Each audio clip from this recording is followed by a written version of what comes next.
when she whinnies is probably going to be the most meaningful things that you guys can change. Because when she whinnies, why is she whinnying? We know she's bothered. We know it's a right-brained thought. Well, I know that to be true. But what is she? Who is she talking to? Anybody. The other horses. She's not talking to us. And that's what you said when you came in here. Is you said the number one problem is when she's not with her buddy, she's stressed out and she's worried about all her buddies. You're her buddy. The leader is here, and not only you're the best buddy because you're the leader. So we're going to use the buddy system 100%, but it's the rider to her.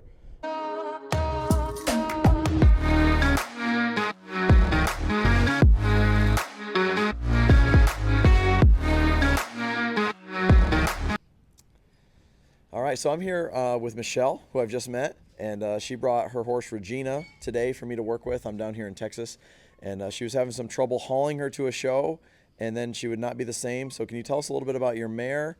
Anything kind of that we should know about what happens when you go from home to the show? Yeah, so she's a coming 6-year-old Dutch bred mare, and she's bred for jumping and dressage. So she's a high hyper horse anyway. Bomb-proof at home, super sweet mare that beginner riders can ride, loves her job, no resistance at all at home. We haul her to a show and she does a 180. She's not the same animal. She's super tense, just scary, dangerous at times, bucking, rearing, running, just trying to get away from the situation of being away from home. And so when you brought her here, I could hear her kind of kicking in the trailer and stuff. And I think you mentioned to me earlier that it's a little bit isolated to also when you bring her by herself and she's not with her friend. Yeah, she is manageable when she has one of her pasture buddies that I also show with her at the same time at a show. If she goes somewhere all by herself, yeah, she is absolutely tense, very sensitive.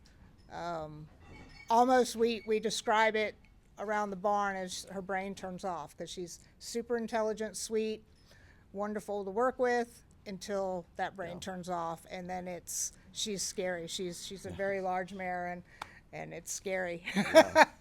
Yeah, and we talk about that in horsemanship in terms of when a horse doesn't feel safe, comfort doesn't matter. And so basically to me that sounds like she's getting bothered enough emotionally to the point where she doesn't feel safe. Once they don't feel safe, that's when you don't recognize the horse. Right. They're not doing things that are logical or make sense anymore. Now they're just emotional and they're running off adrenaline, that sort of thing. That's kind of what it sounds like is going on. And it doesn't get better. Most horses you take to a show or a rodeo or a play day or something like that, they're excited for 30 minutes to an hour and then they relax into it and everything's fine. As the show goes on and we go to multi-day shows where she's away from home for 3 or 4 days at a time, it gets worse and worse and worse. And by Sunday when we're traveling home, we're so ready to go home. Yeah. She's so ready to go home. And to be clear, some of the behaviors that you have that she exhibits is rearing and bucking. Rearing, bucking. She's reared. She's bucked me off. She's bucked her other young rider off that shows her. And it's pretty instant in that case. There's usually not much warning. The rearing she warns you about. She'll do the little crow hop thing. Mm-hmm. And as you try to make her walk forward, you're disengaging her hind leg, you're doing some leg yields and softening and suppling. She's okay until she's not. And then she's not. Okay. And then obviously we're wanting to help her with this, but I kind of asked you specifically what were you wanting to accomplish by bringing her here, so I'll ask you that question again here. What's your kind of main goal for contacting me and finding out I was down here in Texas and bringing her over here today? Yeah, I've watched many of your videos on different issues with horses, and her bucking, I know these problems are not soundness problems. I would just like some more tools on the ground, in the saddle, to help get control of her mind, help her realize that she's not in danger and that she's not going to be hurt. I mean, she never has. We've never had an accident she didn't get loose when she bucked us off. She bucked me off the first time. She stood there. I walked over, got back on her, walked her around. I didn't trot or canter around again, but we walked around that arena again. When she bucked Avery off, we were actually on the lunge line. Avery got back on, rode her. We took her back to the barn. I mean, it's not like anything. She has not been hurt. She's not been hurt at home. So just don't understand. And shipping her from Pennsylvania, when I bought her, she was fine. Gave her 3 days when she arrived, and then I started riding her, and she was quiet. I mean, this didn't happen until we started going to the shows, and I mean, we're tense at the shows. You know, we're competing. We want to. Time's always a crunch. You know how when you haul your horse around, it's tense, and I think she feeds off of that a little bit. So, any tools that can help us feel more comfortable when she's big and intimidating, and then making sure that everybody's safe. I mean, I'm too old to come off the horse anymore. I like that. When I asked you this question earlier, the first thing you said was safety is the number one thing, and that's a good point, because sometimes we can lose track of that when we're thinking about the horse's well-being or performance and all those sort of things. But we have to stay safe while we're doing this. It's safety first, absolutely. All right. Awesome. All right, so we're going to get her out. I'm going to have her work with her a little bit so I can kind of see the relationship that you have with her, and then we'll do my thing. Perfect. All right, sounds good. Thank you. So right now I'm thinking, because the horse is really good at home and not good other places, this is more of an emotional fitness issue. So that means we got to find ways to help expose this horse emotionally at home when things are going well. That's the best time to do it. Not necessarily fixing it at the new place, although sometimes that's part of it. And then also hopefully giving her strategies to help her recover if she does start getting emotional. So.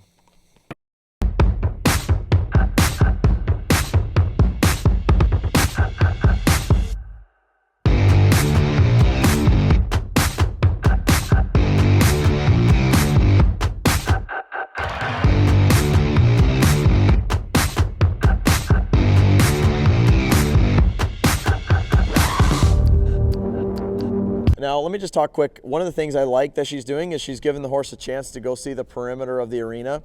Some people might be inclined to bring the horse into the middle of the arena and start working them, lunging them and moving their feet. But if the horse is comfortable enough to not be out of control and just go look around the arena, that's a great way to start when you bring your horse to a new place. But the next thing I'm looking at is she's not doing a lot of body control yields, which would also cause the horse to have to pay more attention and connect. So the horse is getting a chance to look around the environment. That's cool. But now we also need to kind of test, and you can kind of see the horse, is pretty high-headed still and is kind of tracking right and left differently, and still a little bit uncomfortable. And so I think I'm going to work with her a little bit now, and we'll see if we can help her kind of get a little more settled. And I wouldn't get on her yet. Yeah, we wouldn't get on her just yet. So yeah, I'm going to switch out the halters, and we'll go from there. Wanted to take a quick second to let you guys know, if you want to see more great content, you can check out my Patreon page. I got a ton of other videos on there, as well as I will answer specific questions about you and your horse. You can send me videos for coaching, or you can request specific videos for me to make. It's a great value at $10 a month. Hope to see you guys on there. I'll leave a link in the description below. So one thing I'm going to do is, so it's interesting because it's almost the exact opposite psychology here. You have the padded nose band, so we don't rub any hair off or anything like that. It's comfortable for her. That's for the trailer. And then for the trailer, yeah. So I'm going to put a rope halter on, and the idea is that it's thin enough, if they pull on it hard, it's going to put a little pressure there and they wouldn't want to lean on it. I put a ring on mine on the bottom, and I guess you kind of have that going on your halter too. And that really helps reduce rub marks or anything like that. But that'll give me a little more control to be effective to help her kind of pay a little attention. So, and then I'm also going to use a lead rope that's about 12 or 14 feet long. So it's long enough that I can let the horse move around and I can create some distance if I need to, but it's also short enough that I don't have too much rope to manage, like a 25-foot lunge line or something like that. So I'm going to go ahead and switch that out right now. Okay, so when you have a horse that is wanting to look around and not wanting to stand still, what I don't want to do is make her stand still. It's interesting, but we want to control them to make us feel better, and the more we control them, they don't feel as good. So even me here, just kind of moving out of her way and letting her look around. This is positive right now, right? She's looking down. She's curious. So what I try to identify is what, like there, she gets kind of hyper alert and looks off or wants to move. I'm going to redirect that. Okay? So when she got more alert, she ran into a little pressure. Or, well, I put a little pressure on her, however you want to look at it. I use the phrase, they ran into it. Because in my mind, I didn't start it, she did. Meaning, when she put her head down to look and smell the ground, I'm like, that's great. You just do that, stay in that frame of mind, everything's good. I don't want to push you around and drive you around the pen. But if you get all high-headed and start looking for danger, I'm saying, whoa, whoa, whoa, that's not your job, that's my job. If I'm the herd leader, I'm responsible for deciding if we need to run to save ourselves or not. She is an extreme alpha. Okay, so on the camera, you guys can't hear what the owner just said. She said she is an extreme alpha mare. And so she very much understands that. So even me just giving her a little bit of leadership there, or like here, where she crowded my space, those are all examples of where I'm actually giving her that leadership. And the more I give her that leadership and control her in various ways, hopefully, ideally, she can start to trust the leader more. Where right now, you are kind of managing her around the arena, and she wasn't really looking to you for leadership.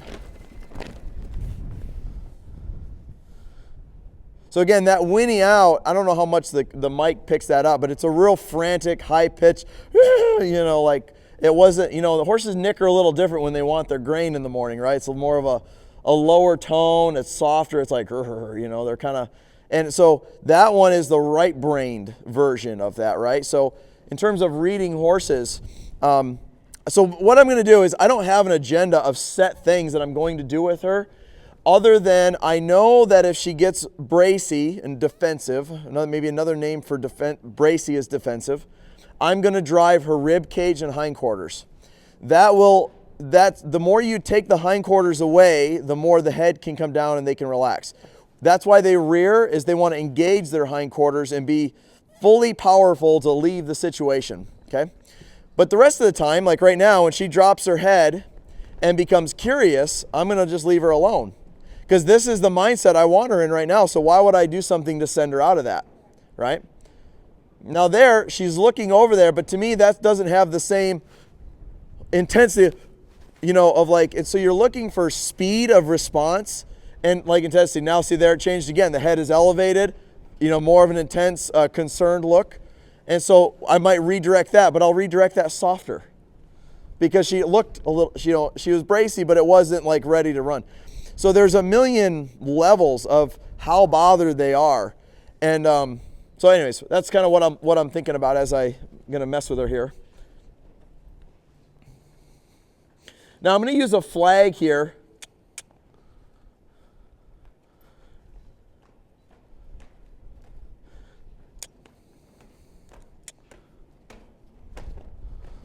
Just kind of push her off there a little bit.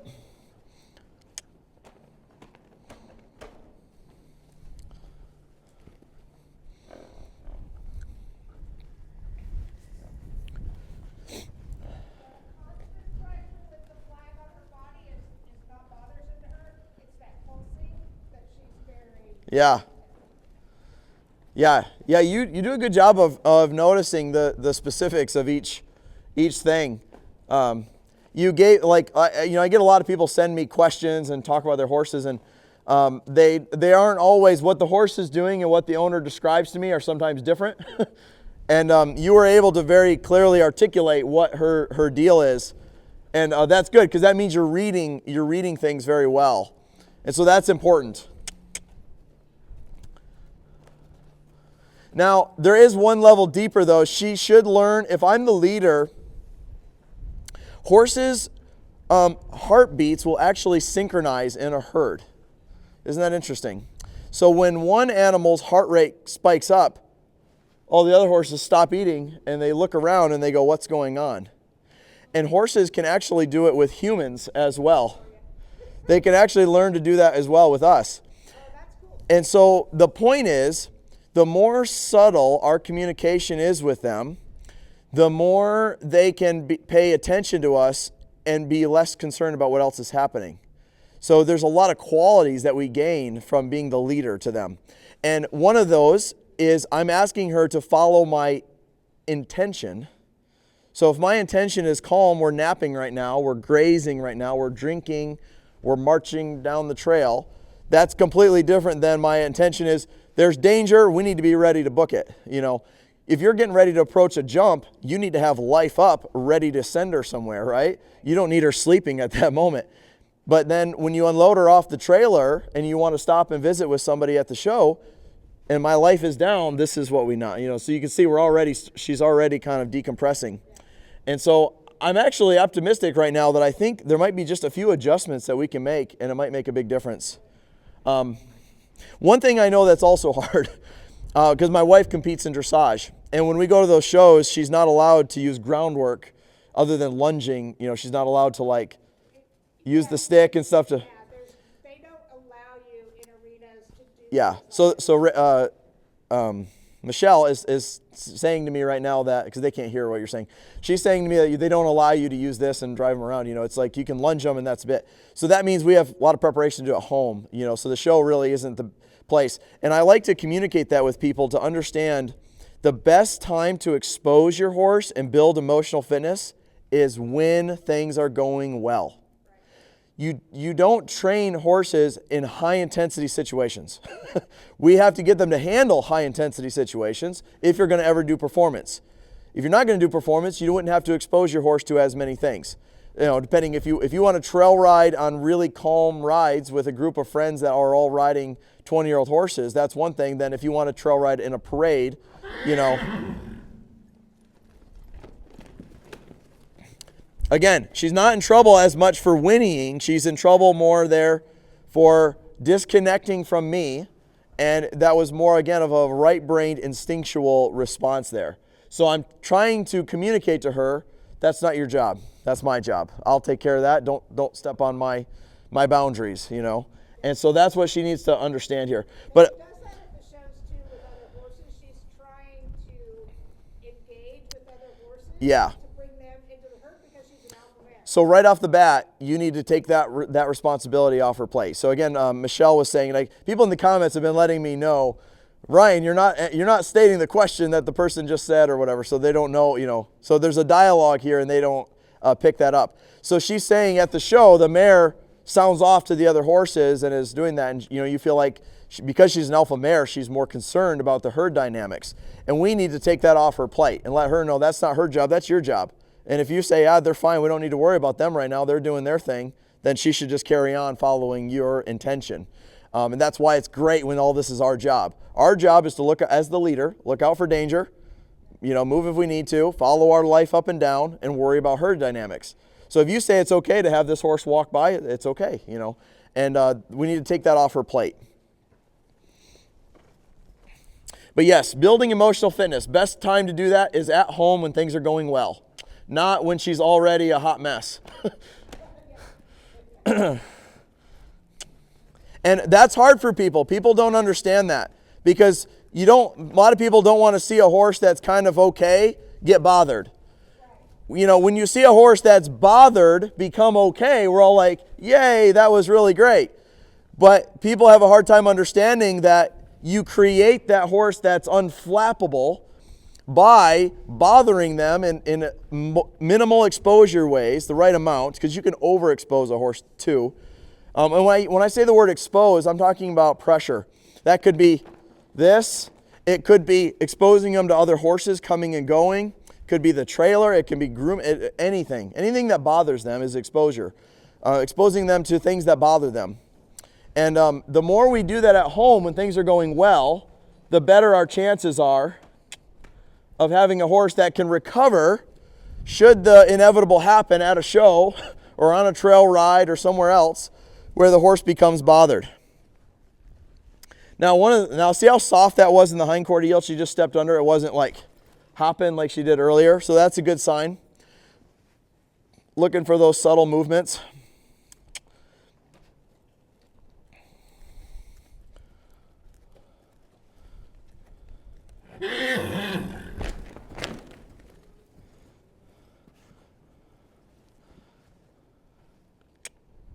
So you can see she's getting a little better off of moving off my intention. So again, just because this flag is up in the air moving doesn't mean it means move. It's based on what's happening in here and here. And so when I put my energy towards her like this is move. When I bring my energy down and I walk away, this is now just follow, and relax. Or vice versa. If I have my energy down and my belly button's pointed away and I walk up to her to pet her, that doesn't need to bother her. But if I walk up to her with this look, she should move, right? So it's just different. She needs to get a little better at reading that. And you can see she's already kind of picking up on it here. She's a pretty quick study.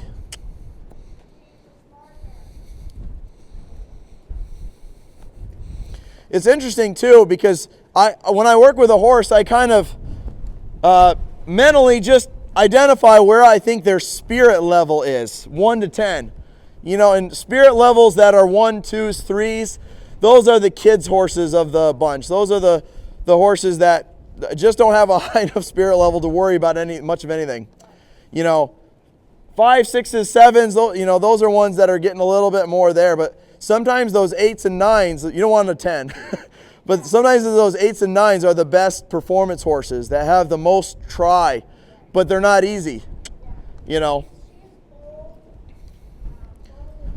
Yeah, they just put a little more effort in, than...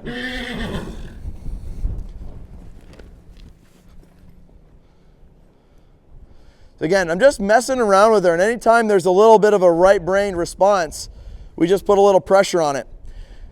Now, there's a couple things I would like to teach her and you that you should teach her at home as recovery tools. So one of the recovery tools is this. I want to be able to walk her on a circle that I call the 3-circle game with her hindquarters doing a partial disengagement or shoulders in. Okay, so you see how her hip is moving just slightly out? This is soft. This should be a relaxing position to put her in. And she knows this position either from the groundwork you've done already or riding, but she's letting me put her in this position easily. That was interesting.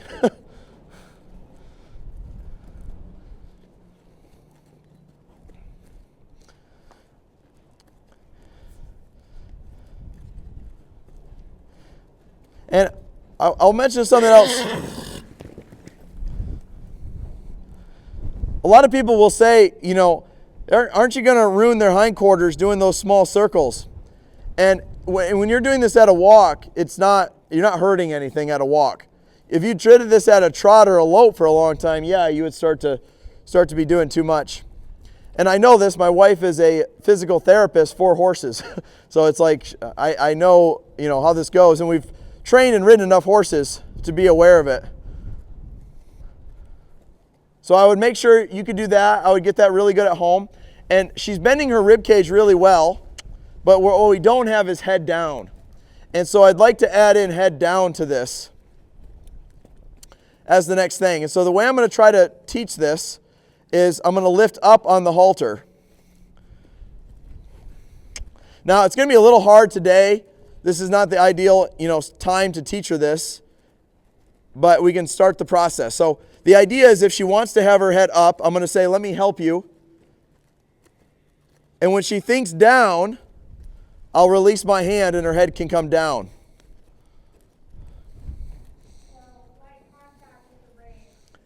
Yeah, if you're riding her, you would lift up on the rein. What you're doing is, it's weird, but kind of like to get a horse not to rear, it's like ask them to pick their head up and help them find relief with their head down. So there's no pressure on when your head is down here. And I would say, you don't want their nose dragging on the dirt. I would say their nose level with their knees. Their nose level with their knees, or better. Better meaning between her withers and her knees. So right now it's too high. It's above her withers. So I'll lift up here on the halter.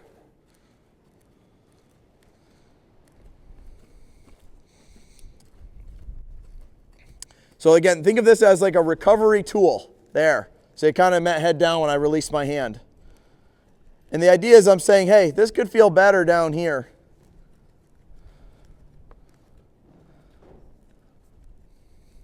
Starting to creep up again right there. So I'll just reach forward here, lift it up. And I can actually add another motivator. I can kind of tap her here with the stick. And when I feel her thinking about stretching down, if I release my right hand and I release my left hand, that's going to be like almost like a double release. So this would be equivalent if you were riding, you're putting your inside leg on right there.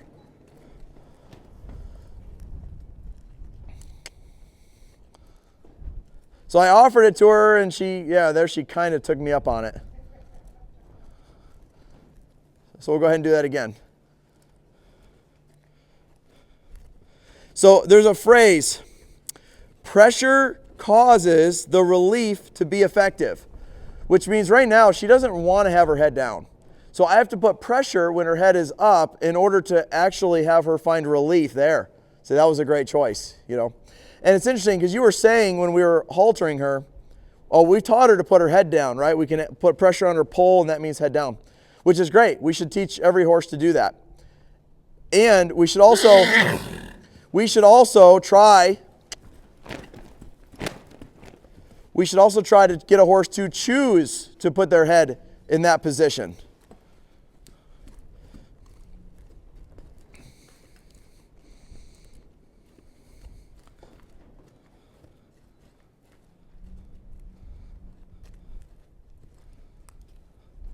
So in other words, I'm not making her put her head down when I do this. I'm making it uncomfortable for her to have her head up, which is what helps build connection. Position is if I just make her put her head down. And at the end of the day, we need both, but I would rather get her to choose to put her head down first. That's the primary goal there. Now, what I'm hoping we gain as we go here is longer moments of her staying composed. Right now, she's composed. The longer we can, and we're trying to build how long she can stay there. But it's like, hey, we can go back to moving your feet, you know, anytime. But wouldn't you rather just kind of hang out here with us and chill?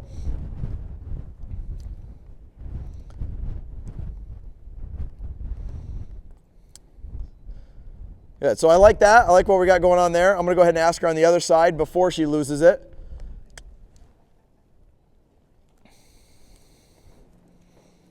So we're going to do the exact same thing, but whatever you teach on one side of a horse, you always have to teach on the other side.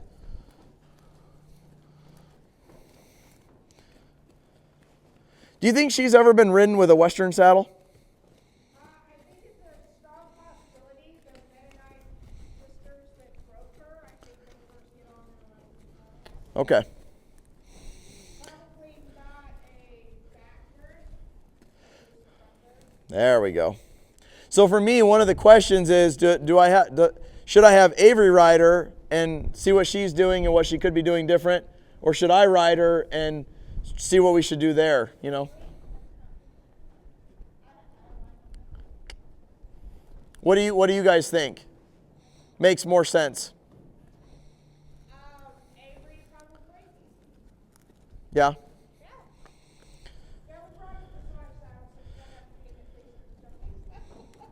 Okay. So she does have a deeper seat. If you feel like getting on her is more productive, I'm perfectly fine with that. I have a feeling we're going to teach her some pretty simple things that I think Avery could do with her. Because again, I saw you riding her just a couple days ago, right? And it was fine. Yeah. Yeah.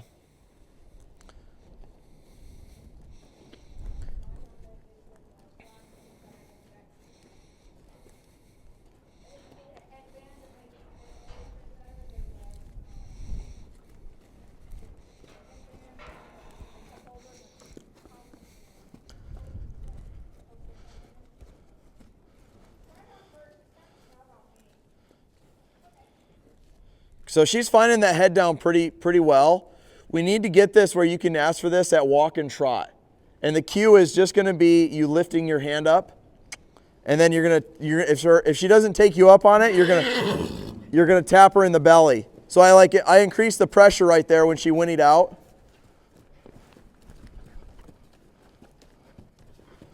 So I'm making it more uncomfortable because she's continuing to do it. So I'm going to start upping the ante a little bit more each time because I've given her enough opportunity to understand.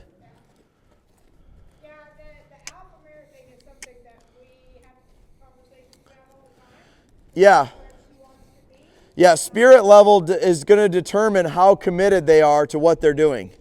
And she's obviously fairly committed to it. And so again, pretty soon this tap will be head down. Did you see that? I did. Watch.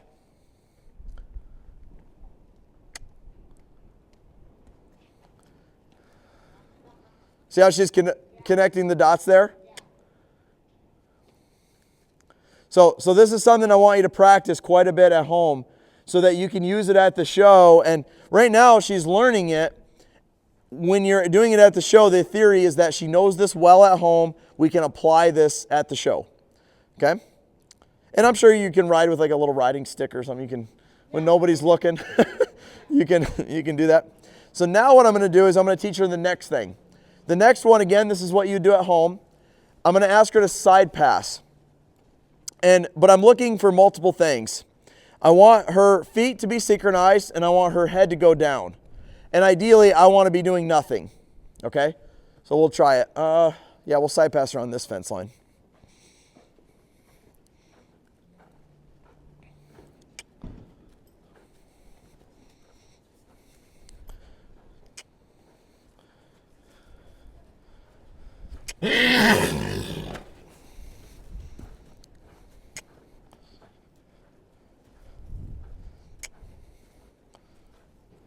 So this time, I'm going to help her. I'm going to help her a little bit with putting the field downward.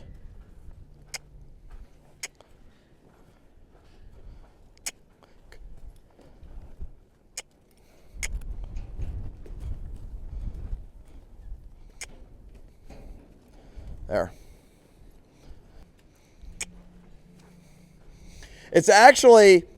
It's kind of nice that the big thing she's doing to let me know she's not connected at all is whinnying, because it's very black and white.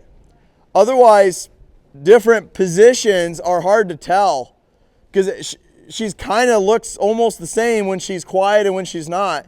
But when she whinnies out, we know she's fully clocked out at that point. So it gives us a pretty good time marker to say, okay, get noisy right there. So we got a little side pass happening. Now I'm looking for that head down. There. But you see how long that takes? There, she really found it pretty good there. So we're going to keep doing this until this is a little easier. You can see her settling. Good.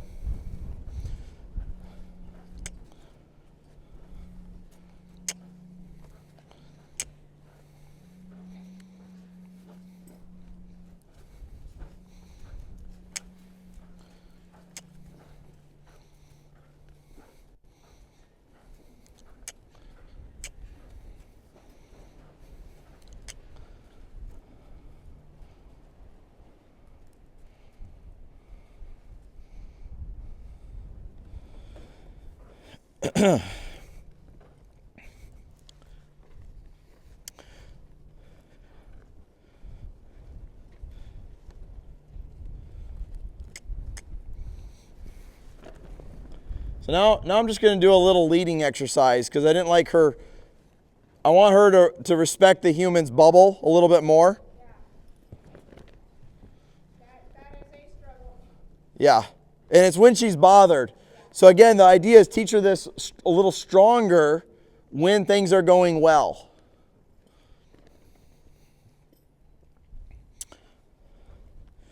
And then so what we're going to do is we'll saddle her and bridle her, and then I'm going to teach her the exercise that I want to teach her. We're going to, I don't know what you call it, maybe the recovery button.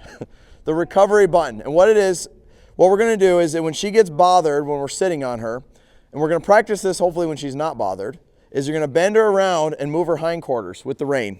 So it's not a hindquarter yield, it's not a circle, it's a combination of all the above, and you just bend and turn, bend and turn. When her feet get heavy and sticky and she goes slow, we're then going to pick our hands up in the air like I'm doing with the lead rope, and we're going to teach her that this means head down.